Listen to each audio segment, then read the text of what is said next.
Allez, on est reparti. Rebonjour à tous ou bonjour à ceux qui n'étaient pas là. Alors, on va parler investissement immobilier.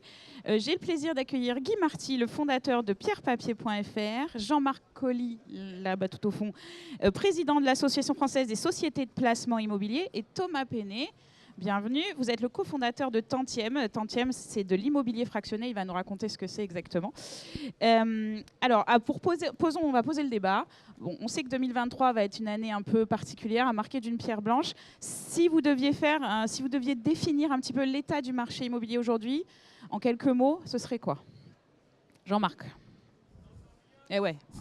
Oui, c'est normal. En fait, c'est une conférence avec des casques normalement. Il y a un petit QR code à scanner pour que vous puissiez entendre. Et sinon, vous pouvez vous mettre un peu devant. Il y a des places devant, il y a écrit réservé, mais vous pouvez vous asseoir quand même. Merci. Ok, Jean-Marc, pardon. Alors, situation du marché, évidemment, l'immobilier est lié à l'économie.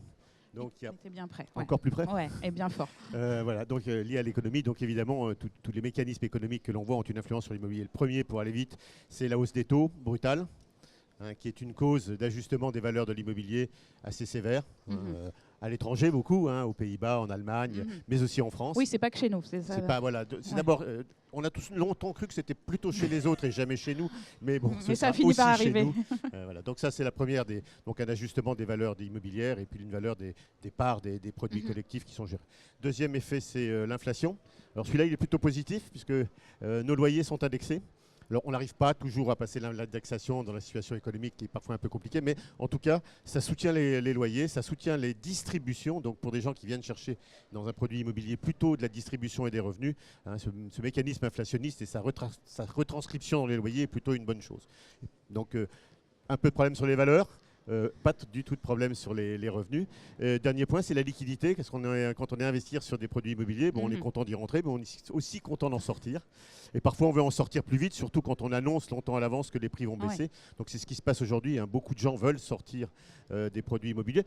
Pas énormément en proportion, ça représente 1,5% des actifs gérés, donc il ne faut pas exagérer non plus, on en fait beaucoup de bruit mais ce n'est pas énorme.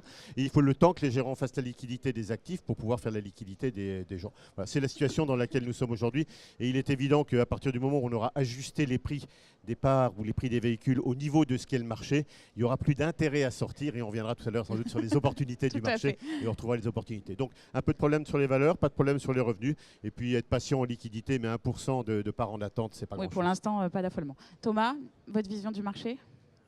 Ma vision du marché, c'est qu'on est passé d'une crise conjoncturelle, donc, comme vous en parlez, comme vous le dites, avec des hausses de taux, de l'inflation, des hausses des matières premières, etc., donc qui ont vraiment grippé le marché, et qu'au fond, il y a quand même derrière une crise qui est bien plus structurelle.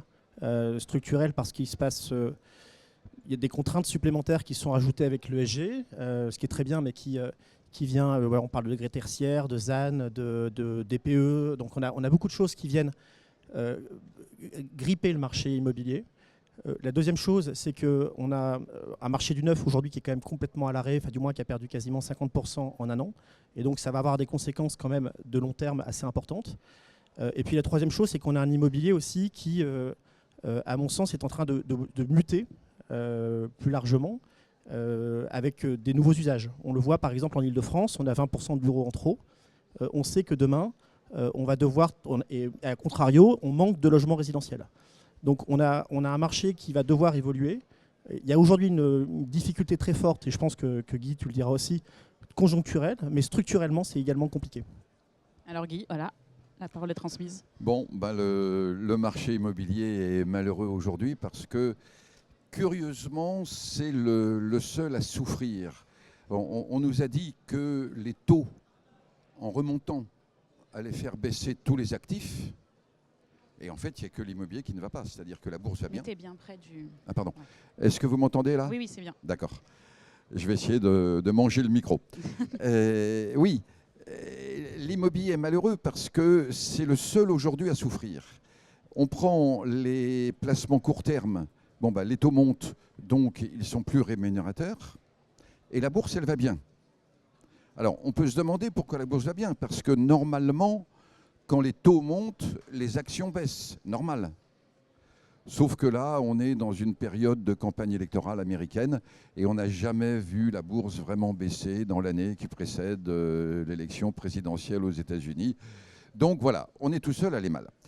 Et ce qui est très problématique, c'est qu'en fait, comme vous le savez, il y a deux composantes dans le prix d'un bien immobilier. Il y a la première composante qui est offre et demande.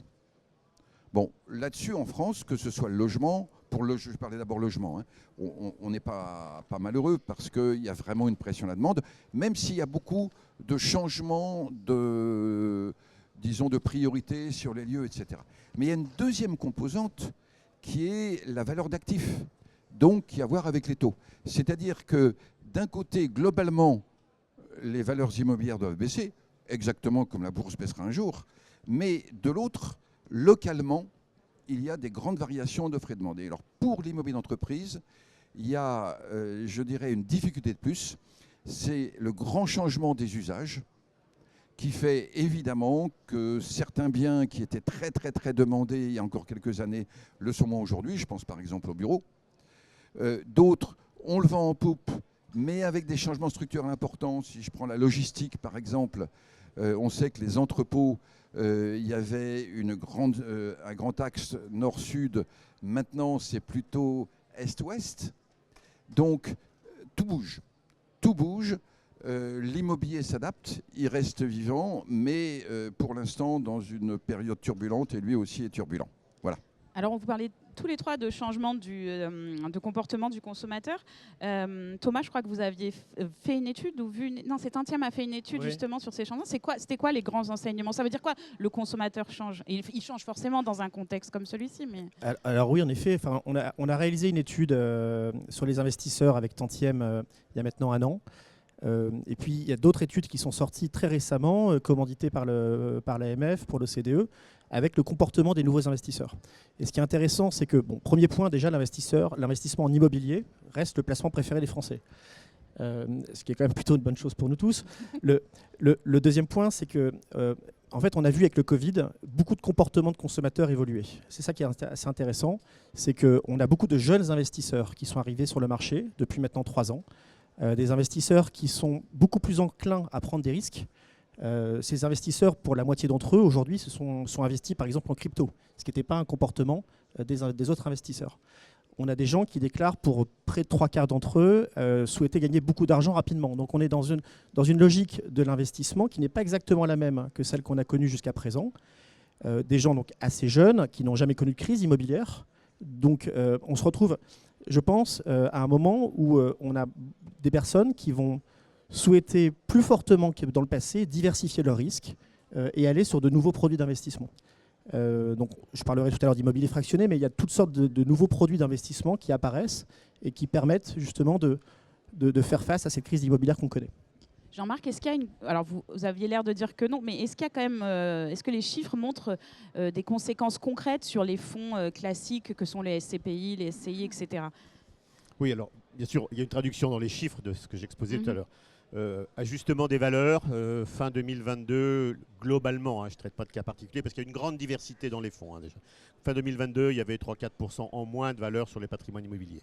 30 juin, l'AMF a demandé à ce que on revoie aussi ces valeurs encore 3-4%. Et je pense qu'à la fin de l'année, on va encore avoir une petite couche, et peut-être en 2025.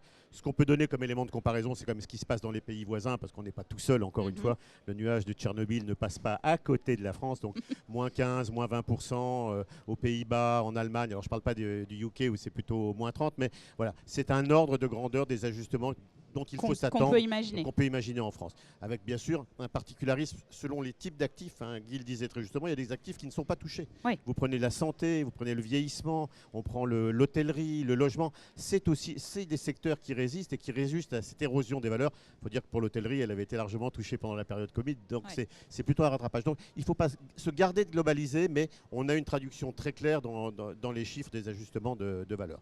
On ne l'a pas sur les rendements, on l'a dit clairement. Les rendements sont toujours En moyenne, encore une fois, entre 4,5 et 5, c'est ce qu'on va voir cette année.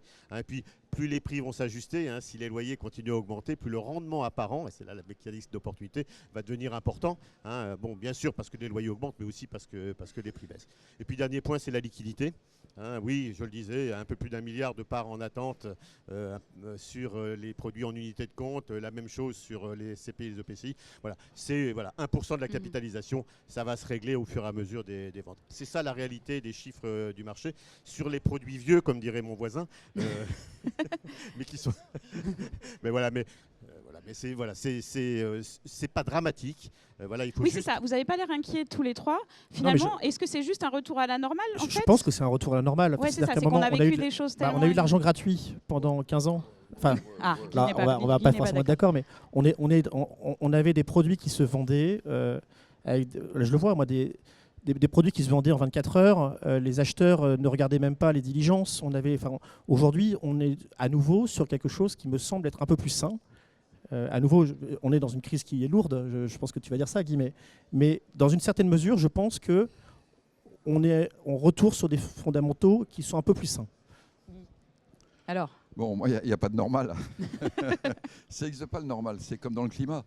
Et en fait, c'est vrai qu'il y a eu un moment de facilité, c'est-à-dire que dans le contexte, dans le contexte des taux qu'il y avait depuis un certain nombre d'années, on pouvait jouer aux fléchettes et quel que soit le placement sur lequel on tombait, on était gagnant. Bon, moi, je n'appellerais pas ça la normale. On est d'accord. Mais il n'y a jamais eu de période normale dans le domaine des placements. C'est-à-dire soit ça va trop bien, soit ça ne va pas assez bien. Je dirais, moi, que la conséquence, pour répondre à votre question, la conséquence du réagissement d'aujourd'hui, elle est d'abord psychologique, c'est-à-dire que d'un seul coup, ça rétrécit l'horizon. Normalement, l'immobilier est un placement long terme. Quand on achète sa maison, son appartement, quand on investit en part de SCPI, bon, on réfléchit bien peut-être, on s'y prépare bien, mais ensuite, bon, c'est classé. C'est-à-dire qu'on est parti pour des années. Et d'un seul coup, je dirais que c'est de la faute des médias, si vous me permettez, mais d'un seul coup, comme vous avez besoin d'en parler tous les jours, on se dit, tiens, ça bouge ici, ça bouge là, etc. Donc psychologiquement, le long terme est devenu du court terme. Et ce rétrécissement de l'horizon complique énormément les choses. Parce que, bon, d'accord, par exemple, les parts de certaines SCPI ont baissé. Si on prend dans la durée, est-ce que c'est gênant? Si j'ai acheté 6 mois avant que ça baisse, ah ben oui, c'est un problème. Et si je me préparais à acheter, c'est une opportunité. Donc, ce rétrécissement de l'horizon, c'est un problème, et notamment qui crée quelque chose qui est très dangereux, et pour l'immobilier, et pour les placements immobiliers, c'est une sorte de paralysie, quoi. On se dit, est-ce qu'il faut faire quelque chose maintenant? Et le problème, c'est que si tout le monde attend, eh bien, la crise s'accentue. Et l'ennui, c'est que on pense, nous, particuliers, qu'on est moins intelligents que les institutionnels. Ben, ce n'est pas vrai du tout. Les institutionnels aussi sont paralysés.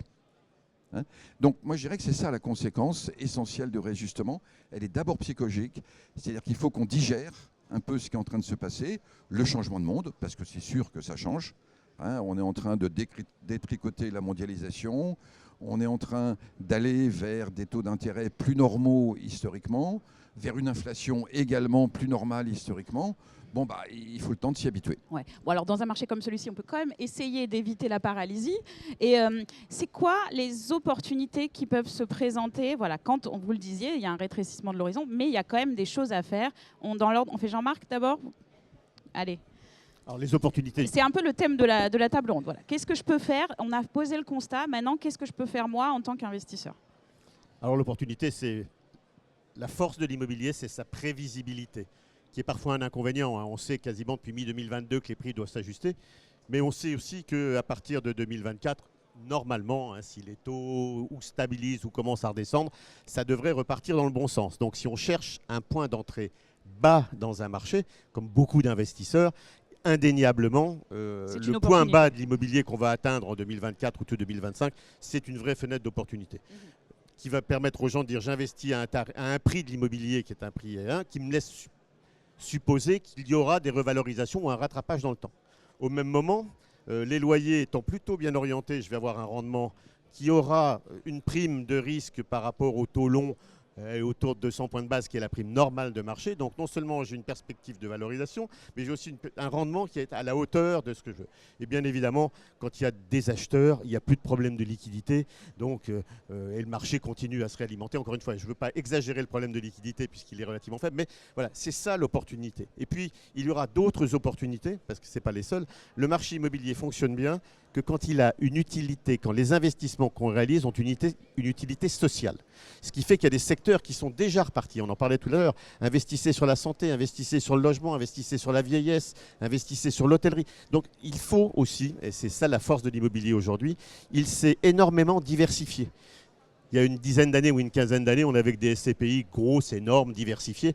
J'y reviendrai si vous voulez sur leur intérêt. Mais aujourd'hui, on a à côté de ces gros véhicules qui passent à peu près toutes les tempêtes, des petits véhicules très spécialisés, parfois avec plus de risques. Et alors, quand vous faites votre investissement, l'opportunité, c'est justement de faire une allocation d'actifs. Prenez un peu des gros parce que c'est sûr. Mais voilà, tentez votre chance sur des produits qui correspondent à une utilité sociale, qui aura un rendement, une permanence. Vous rendrez service aussi à la société en le faisant, pas seulement écologiquement, mais socialement. Voilà, ce sera sans doute un bon investissement. C'est ça les opportunités que l'on va avoir sur le marché, là, dans les semaines qui viennent, et qui sont déjà là, en fait. Mais il s'agit de les saisir. J'abonde totalement dans ton sens. L'immobilier est extrêmement diversifié. On a, comme tu dis, des classes d'actifs, on a du commercial, on a du résidentiel, on a des bureaux, on a de la logistique, on a des data centers, on a du médical, on a plein de choses. Là, aujourd'hui, on a des classes d'actifs qui souffrent particulièrement sur le bureau. On en a d'autres qui vont avoir du potentiel. Je pense notamment à la logistique du dernier kilomètre. On a du co-living qui est en train de, quand il est bien géré. On a des résidences gérées, seniors. On a plein de produits comme ça, nouveaux, qui répondent à un besoin de la population. Et quand je dis que on va revenir à une certaine normalité, c'est-à-dire qu'on va essayer de réfléchir à nouveau dans les produits dans lesquels on investit et pas forcément investir en fermant les yeux. Et donc aujourd'hui, quand on regarde concrètement certaines classes d'actifs, il y a toujours un besoin. Sur les opportunités, moi ce que je vois aussi, d'un point de vue des investisseurs, et notamment des plus jeunes, c'est que beaucoup de personnes souhaitent comprendre dans quoi elles mettent leur argent. Nous, ça a été notre philosophie quand on a créé Tantième, donc dans l'immobilier fractionné, c'est que on se rend compte que les gens souhaitent investir dans un bien particulier, faire un picking et se dire, voilà, je choisis, un peu comme une SCPI monoproduit, d'investir dans cet immeuble parce que je connais la région, je connais la zone, je sais que ça a du potentiel. Ce produit commercial, cette clinique, cette crèche, des produits à l'unité. Et donc, comme je ne peux pas tout seul acheter une crèche, malheureusement, on va se mettre ensemble et on va partager les revenus locatifs et la plus-value potentielle à la sortie. Donc on est sur, je pense, à la fois des opportunités parce que l'immobilier est riche et vaste, il y a plein de choses à imaginer, et puis des nouveaux moyens d'investir qui apparaissent, qui n'étaient pas forcément possibles auparavant parce que le digital ne le permettait pas, et qui répondent à un besoin des investisseurs. Donc si on résume, l'immobilier fractionné, c'est j'achète une part d'un bien. Vous achetez une part d'un bien, un peu comme une SCPI, mais vraiment à la maille d'une unité. Oui. Sauf que parfois, c'est un seul bien. Vous achetez un seul bien. C'est-à-dire que tous les mois, vous avez avec des copropriétaires. Des copropriétaires. Alors, c'est un modèle qui est obligataire, qui est régulé par l'AMF. Ouais. Et vous avez donc une part qui vous donne une part, droit à une part du revenu locatif, qui va être partagé donc, entre l'ensemble des investisseurs. Et puis à la revente, on va redistribuer la plus-value à l'ensemble des investisseurs. Est-ce que finalement, le risque est moins élevé ? Le risque, pas forcément. Le risque, en fait, alors déjà, c'est vous faites vos diligences vous-même, donc vous avez vraiment une connaissance assez précise du produit que dans lequel vous investissez. Après, évidemment, ce qui compte, c'est l'équipe derrière, comme toujours, les personnes qui vont proposer les produits. Et surtout, en fait, vous constituez finalement vous-même votre propre portefeuille immobilier. Très bien. Guy, une réaction sur les opportunités dans ce marché ? Sur les opportunités, je suis d'accord et pas d'accord avec ce qui vient d'être dit. Je peux. Vous avez totalement le droit d'être pas d'accord. Bon, déjà, je trouvais très intéressant ce qu'a dit Thomas tout à l'heure sur l'enquête qui montre que la population des investisseurs se renouvelle, se rajeunit, change un peu de critères. Ça, c'est très, très intéressant. Ça veut dire qu'on pourrait profiter des opportunités. Malheureusement, une opportunité, ça n'existe que si on a envie de bouger. Or, ce que je trouve assez fascinant, c'est qu'aujourd'hui, au moment où on se dit, tiens, il se passe des choses dans l'immobilier, ce serait le moment, par exemple, pour que les SCPI collectent, ou ce serait le moment pour qu'il y ait plus d'investissement logement dans certaines régions, etc. Et c'est l'inverse qui se produit. Je précise d'ailleurs que pour la population des souscripteurs crypto, ça a été exactement la même chose. Quand le Bitcoin montait, les acheteurs étaient vraiment là, il y avait des flux d'investissement considérables. Et puis, quand ça a commencé la lente hémorragie, on a diminué. Et finalement, il y aura très peu d'acheteurs qui auront profité de la période où le Bitcoin était entre 15 et 20 000, alors que maintenant, il est repassé du côté de 35. Voilà. Et je crains que ce soit la même chose dans l'immobilier, c'est-à-dire qu'il y a une ambiance qui fait que de toute façon, on n'y va pas. Donc, à quoi ça sert de parler des opportunités? Soyons un peu optimistes quand même. Non, pas du tout, mais je dis simplement, si on devait dire quelque chose sur l'immobilier aujourd'hui, ce serait plutôt réfléchir sur pourquoi est-ce que maintenant il faudrait y aller. Ça, ce serait la vraie question. Alors après, c'est vrai que sur les marchés, il se passe plein de choses. Donc oui, il y aura des opportunités. Sur les produits de placement immobilier, il se passe plein de choses aussi. Thomas Penet en est un exemple, c'est un nouveau type de produit. Enfin, il y a beaucoup de choses qui se passent. Donc pour moi, la vraie question d'opportunité, c'est est-ce qu'on a envie de la saisir ou pas? Je crois que nos spectateurs ont bien envie, mais j'espère pour eux. Alors, admettons qu'on saisisse ces opportunités. On a beaucoup parlé des SCPI. Il y a d'autres produits. C'est quoi le bon équilibre aujourd'hui, toujours dans ce contexte un peu particulier? Comment j'équilibre mon portefeuille entre mes différents placements immobiliers, sachant qu'après, j'ai l'immobilier fractionné qui vient se rajouter? C'est quoi les critères pour avoir un portefeuille relativement équilibré? Je peux continuer si vous voulez. Si on parle diversification, à mon avis, il faut bien considérer qu'il y a d'abord un classique qu'on avait un peu oublié, alors qu'il est dans les manuels classiques, on peut dire, c'est que la diversification, c'est pas seulement en termes de rentabilité des placements, c'est aussi en termes de sécurité et c'est aussi en termes de liquidité. C'est-à-dire que c'est vrai que dans une période comme celle-ci, ce n'est pas forcément le moment d'avoir besoin de vendre son immobilier. Donc la diversification du patrimoine doit inclure le critère de la liquidité. Mais surtout, je veux dire que la diversification est en train de changer de sens aujourd'hui dans l'immobilier. C'est-à-dire que si vous avez une maison ou un appartement, bon, ce n'est pas diversifié. Si c'est bien situé, c'est super. Si c'est mal situé, c'est problématique. Si le gouvernement nous met des nouvelles normes, c'est terrible parce qu'il faut des travaux, etc. Donc la solution, là je ne parle pas de la résidence secondaire, de principale ou l'immobilier qu'on a envie d'avoir pour soi, mais du placement. Diversifier son placement immobilier, autrefois, ça voulait dire mutualiser les risques sur plusieurs immeubles, plusieurs locataires. Aujourd'hui, ce n'est plus tout à fait ça. Il y a une dimension de plus. C'est-à-dire qu'à partir du moment où le monde bascule, les usages basculent, on se rend compte que l'immobilier va lui-même changer. Ça veut dire qu'il va y avoir beaucoup de travaux à faire ou d'adaptation, voire abandonner un immeuble pour aller plutôt vers autre chose, etc. Autrement dit, il faut pouvoir maintenir un portefeuille vivant. Et c'est ça que va permettre la diversification par la taille. C'est juste ça que je voulais ajouter. Bon, c'est parfait. Thomas. Oui, bon, sur la diversification, je vais enfoncer des portes ouvertes, mais avant de travailler pour Tantième, j'ai travaillé dans la promotion immobilière pendant de nombreuses années. Et donc, quand j'y réfléchis a posteriori, globalement, aujourd'hui, le comportement de beaucoup d'investisseurs, c'était d'aller voir leur banquier ou leur conseiller en gestion de patrimoine qui leur proposait d'investir sur un bien, d'aller voir la banque et de faire, entre guillemets, all-in sur un bien immobilier en disant, voilà, tu vas faire un Pinel ou un UNMNP, etc. Et tu vas faire un pari sur une zone et mettre finalement toute ta capacité d'épargne, ou moins une proportion très importante, en mettant beaucoup sur un bien. Alors aujourd'hui, pour des raisons de crédit, etc., c'est beaucoup plus compliqué, mais je pense, au-delà de ça, que finalement, c'est un peu fou aujourd'hui. Est-ce que vous mettriez tout votre argent sur une seule action Netflix ? Quand on y pense bien, c'est un peu fou. Donc on se retrouve en fait finalement, moi je pense, avec une multiplicité aujourd'hui de possibilités d'investissement dans l'immobilier. Ça peut être des SCPI évidemment, ça peut être du crowdfunding, ça peut être de l'immobilier fractionné, ça peut être des club deals, il peut y avoir plein de choses qui existent. Et moi je ne peux qu'encourager les investisseurs à regarder ce qui existe sur le marché, à regarder les équipes, parce qu'à un moment le seul sujet qui compte c'est ça. C'est les équipes et la capacité à sélectionner des actifs qui tiennent dans la durée et servir les rendements. Mais voilà, tout conseiller ne pourra vous dire que ça aujourd'hui. Ne pas mettre tous ses œufs dans le même panier, finalement, c'est la base. C'est la base.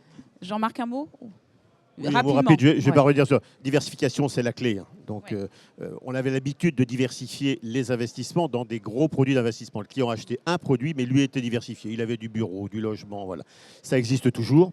Et c'est la base quand même de la performance régulière immobilière. Ce n'est pas toujours la meilleure, c'est rarement la plus basse, mais c'est la plus régulière. Alors aujourd'hui, la diversification, elle ne vaut rien, elle est aussi géographique. On investit dans toute l'Europe, on ne se contente plus d'investir sur toutes les classes d'actifs.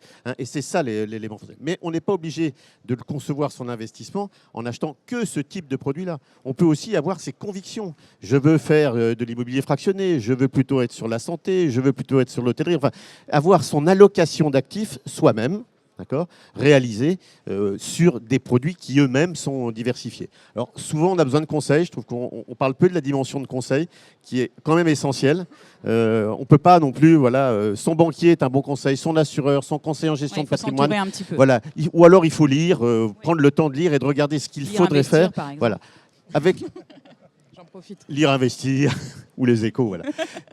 Mais c'est quand même la base, hein. Le bon conseil pour une bonne allocation, et il faut savoir chercher. Dernier point, se rappeler qu'en matière immobilière, la performance élevée ou le taux de rendement élevé est toujours la contrepartie d'un risque.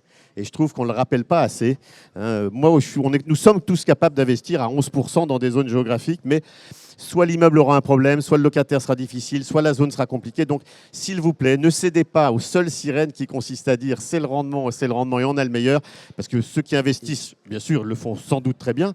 Mais le taux a une contrepartie dans le risque. Dernier point, regardez les équipes. Je suis assez d'accord avec Thomas. Aujourd'hui, le métier va être un métier, comme le rappelait Guy, d'asset management. Il va falloir vendre les immeubles, refaire des travaux, se séparer d'autres, les réadapter.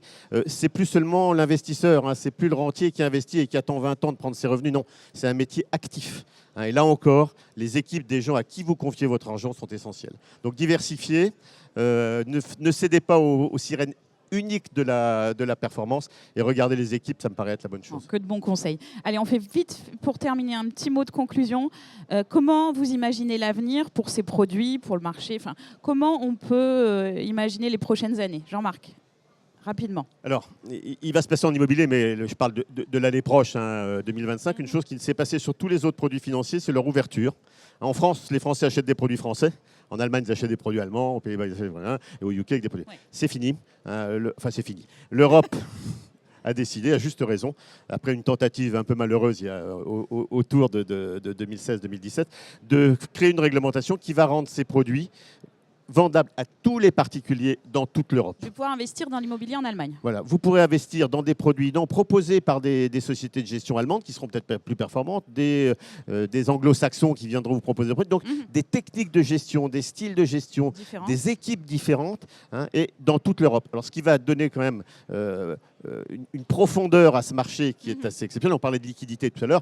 Plus le marché est large, moins il y a de problèmes de liquidité, plus il y a d'investisseurs. Si au moment du Brexit, l'Angleterre s'arrête, les autres pays continuent. Enfin, il y a aussi de l'intérêt dans cette diversification. Mais c'est plus complexe aussi. Voilà. Donc, cette diversification, cette ouverture des produits, et elle ira plus loin. Dans quelques années, ça sera comme les valeurs mobilières. On pourra investir en Asie, en Afrique, continent dans lequel personne ne va.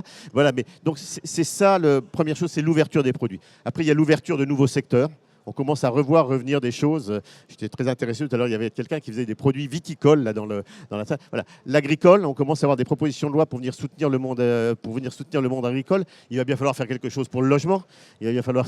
Bon. Donc là encore, voilà, il y a beaucoup de choses à faire. Oui, il y a des choses qui vont se passer. Voilà, pour encore une fois que l'immobilier, l'investissement immobilier est une utilité sociale. C'est pas la performance absolue. C'est parce qu'elle est utile. Et j'encaisse bien mes loyers parce que j'ai des gens qui l'occupent, mon immeuble. Si je n'ai pas de gens qui l'occupent, ça va. Donc, toujours ce souci aussi de l'utilité sociale de ce que l'on fait. Très bien. Thomas, rapidement. En 2 mots, moi je pense qu'on est dans un moment de marché qui est vraiment très très particulier, avec à nouveau ce sujet conjoncturel et puis structurellement plein de choses qui se passent qui font que le marché doit changer. On redécouvre que les arbres ne montent pas au ciel et que l'immobilier à un moment est cyclique. Et on l'avait tous oublié depuis 15 ans. Beaucoup d'opportunités, j'en ai parlé, sur des manières de se positionner, d'investir. Et puis voilà, on le voit aujourd'hui, l'immobilier va reconstituer sa prime de risque. À un moment, c'est que quand vous avez un placement sur un compte à terme qui peut monter à 4%, enfin, le taux de la BCE, c'est quoi? C'est 4,20. L'immobilier va devoir, à un moment, on le voit aujourd'hui, nous, on nous propose des produits à 6-7%. Donc, il va y avoir des fenêtres. Il va y avoir des fenêtres d'opportunité. Il y a beaucoup moins d'acheteurs qu'hier. Comme le disait Guy, le sujet maintenant, c'est de retrouver la confiance et de ne pas avoir peur d'investir et de ne pas attendre une hypothétique surbaisse. Voilà. Donc moi, je suis plutôt positif finalement dans ce moment-là parce que en tant qu'acheteur, on voit des produits qui sont intéressants. Okay. Allez, le mot de la fin, Guy, on est en retard, donc alors, sur l'avenir de l'immobilier, je vais vous décevoir ou vous enchanter, je ne sais pas, mais Jules Verne a déjà répondu. Si vous tapez sur Google Paris, ce que dit Jules Verne, vous tombez sur un article très détaillé, je vais vous dire en quelques mots. En fait, en 1863, Jules Verne avait écrit un livre qui n'a pas été publié parce que l'éditeur ne l'a pas voulu, etc., qu'on a retrouvé très tard et tout ça. Dans ce livre, il a eu des intuitions fulgurantes. Par exemple, il voyait les femmes en pantalon, ce qui d'ailleurs l'énervait beaucoup. Il voyait l'anglais langue internationale. L'un de ses personnages dans le roman s'énerve parce qu'ils ont osé construire quelque chose dans la cour du Louvre. C'est quand même extraordinaire. Là où nous sommes, il avait pressenti quelque chose. Et il avait imaginé que toutes les villes de France seraient complètement refaites et détenues, gérées par des sociétés faisant appel public à l'épargne. Autrement dit, en gros, parler de la pierre papier, de l'immobilier fractionné, des SCPI, de ce que vous voulez, ou des foncières cotées. Fascinant. Mais voilà, on va vers un monde où l'immobilier va coûter trop cher. Alors, il peut toujours rester la propriété privée, etc. Mais l'immobilier, en tant qu'outil pour la société, va coûter trop cher et va devoir être géré par des professionnels. Voilà, je pense que Jules Verne mérite encore d'être lu et relu. Très bien, ce sera le mot de la fin. Merci beaucoup à vous trois, messieurs, bravo. Merci beaucoup à Merci tous. beaucoup. Merci à tous. Merci Célia, bravo. Merci. Je vous laisse avec mon collègue Denis Lantoine pour la suite. Merci beaucoup.